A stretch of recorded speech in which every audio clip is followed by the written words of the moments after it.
Hey everybody, welcome back to my channel. I hope you guys are all doing great today. It is a very humid day today, but anyways, today I wanted to talk all about a plant I am sure you are all very familiar with, but I think it is just one of my favorite plants, and that is your typical Shasta daisy.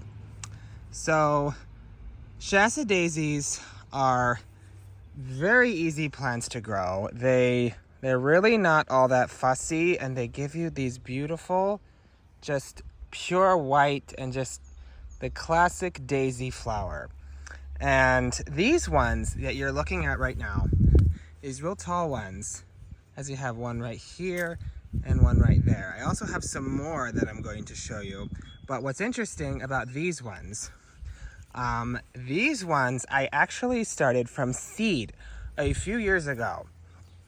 And I think I started them about 3 or so years ago. I started these daisies from seed. And look at how big they get. Like, this is what about 3, maybe 4 years of growth looks like.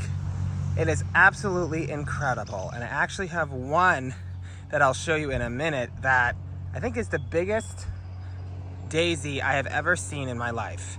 So why don't we go over and check those ones out.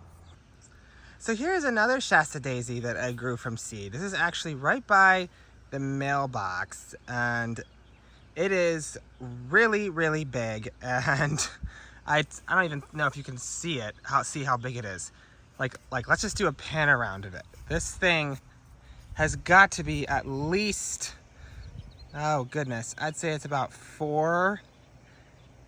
maybe about 4 feet tall maybe. It is so massive. Oh my goodness, I cannot believe how big this is. Like look at that. It's so gorgeous and amazing. And you can actually see, if I show you a comparison, these ones are much shorter than this one. It's actually pretty crazy, the size difference. But aren't they so pretty? Like, they just give you these classic daisy flowers. I just love them. They're so happy and cheerful. So here are more that I started from seed. So they're basically, it's basically the same thing. However, this one here, we had a crazy windstorm the other day, and the whole thing just flopped. So I probably should have staked that, but oh well, it's not a big deal. The flowers still survived, so I mean, hey, I guess that's an excuse. I could cut them and bring them in the house if I wanted. So yeah, just be aware that sometimes they might flop, so I guess you could stake them. I did not, but yeah, so if you need to stake them, if you feel like they're gonna flop over, it's probably a good idea to stake them. I don't know if I will really bother, because again, I have so many, so if 1 or 2 fall over, it's not a huge deal. So here's a garden I have where I have daisies that are like just starting to bloom. And I actually kind of like this. If you've noticed when I've been showing you those daisies, it seems like the daisies are all in different stages of bloom. I actually really like that because it helps to extend their blooming season. So it's nice when you have kind of like a succession. But these ones too were also started from seed. All the ones that I showed you up until now were all started from seed. But there's 3 more I want to show you that were not. They're a different variety, but they are absolutely incredible, and I cannot wait to show you. So this is a Shasta daisy that has never ceased to blow my mind ever since I got it a few years ago. Now, this one was not started from seed, but this one is actually a little more compact, so you see it doesn't blow over like the other one did, but just look at all of the buds. It forms like just this ball. I actually have 3 all along this sidewalk. Like, just look at all of the blooms. Oh, it's so amazing. It just forms like this ball. Oh, it's so gorgeous.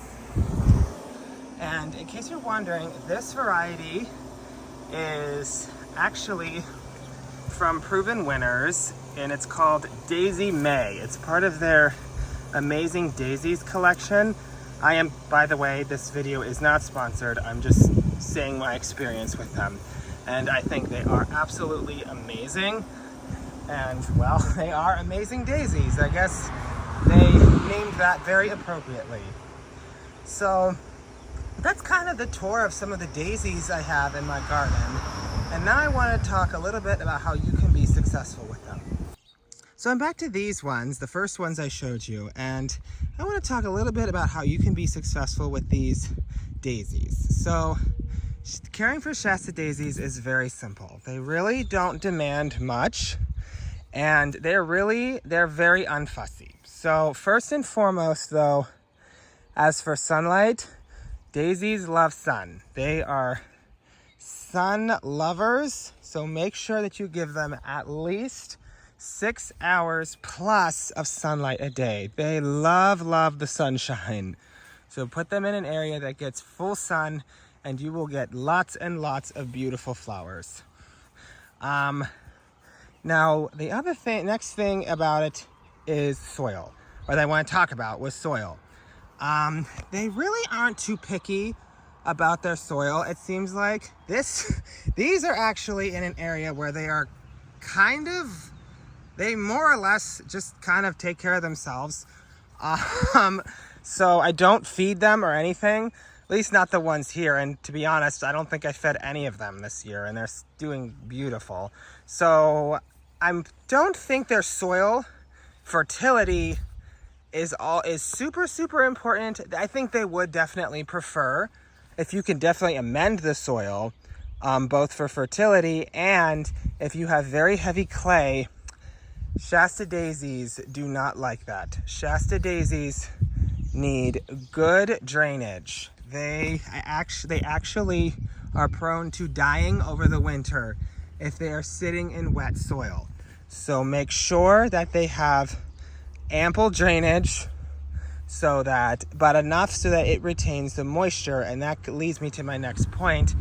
As for watering, they do appreciate just standard watering. However, once they are established, they do seem to be somewhat drought tolerant. So I did come over here with the hose a few days ago to water these because it's getting really warm.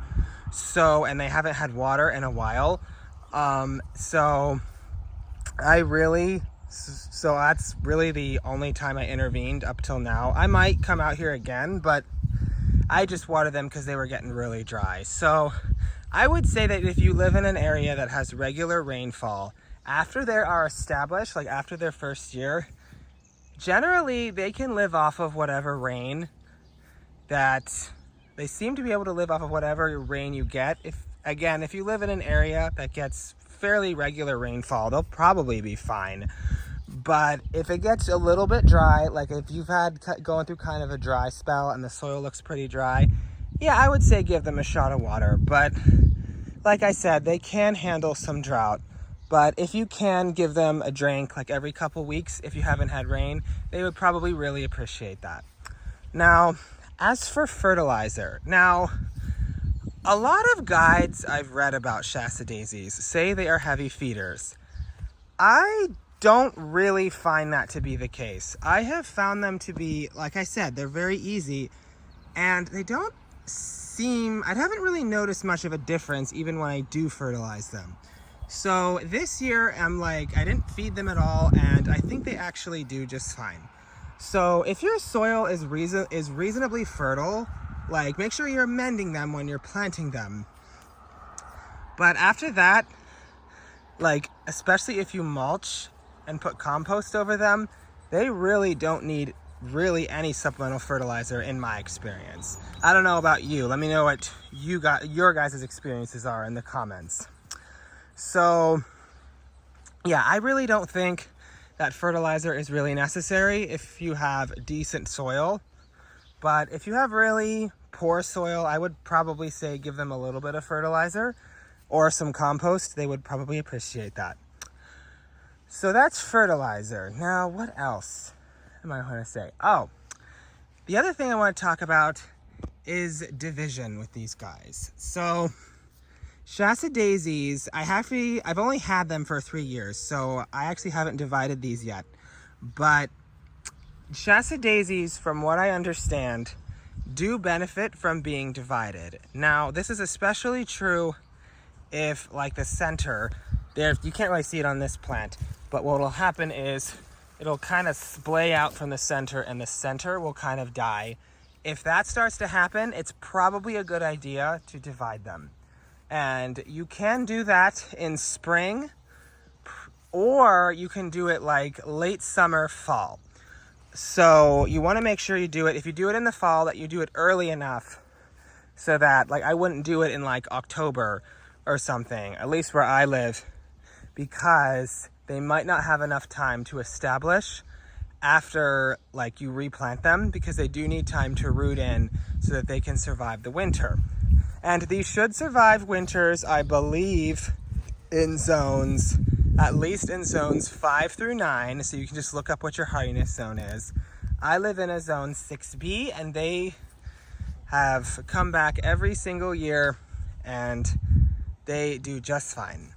So that's kind of it. I think that's all I wanted to talk about on Shasta Daisies. Oh, one more thing I did want to mention is sometimes you might see these things on their leaves. I'm not entirely sure what that is, but it doesn't seem to do too much damage to them. So I wouldn't worry about it too much. If it really bugs you, you can just remove the stems in the fall. So, and that actually leads me to probably my last point I'm going to cover in this video is, what should you do at the end of the season? Truth be told, it really doesn't matter for them unless they have like a seriously bad insect infestation, or like they have some kind of fungus or something. You really don't have to do anything. You can just leave them. In fact, I think they look really pretty, especially if you have snow. The seed heads actually look really pretty. And so yeah, you can actually leave their seed heads up all winter and they actually look rather beautiful, I think.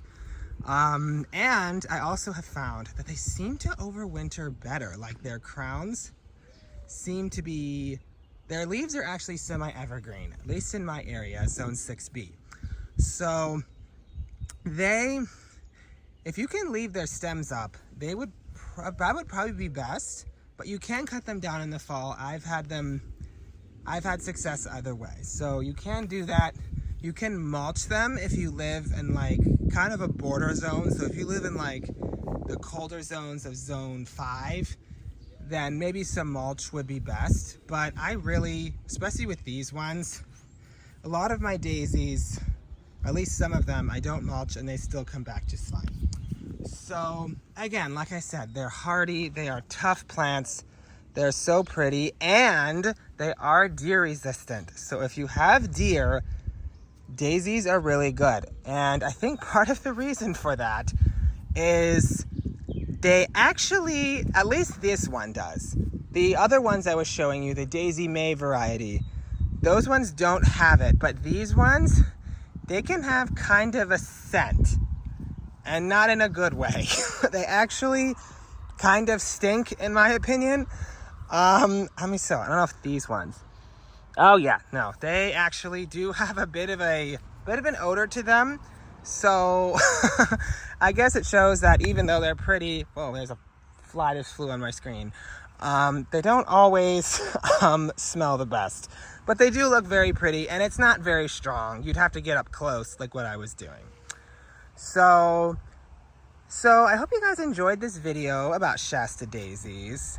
I hope you give them a try if you haven't already done that, if you haven't already tried them, because they give you so much just beautiful color during the summer, and who doesn't want that? We all love just these beautiful pure white flowers, just make me so happy.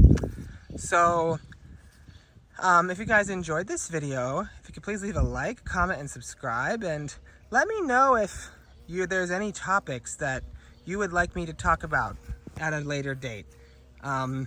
And thanks for watching, and I will see you guys in the next video very soon. Thanks for watching.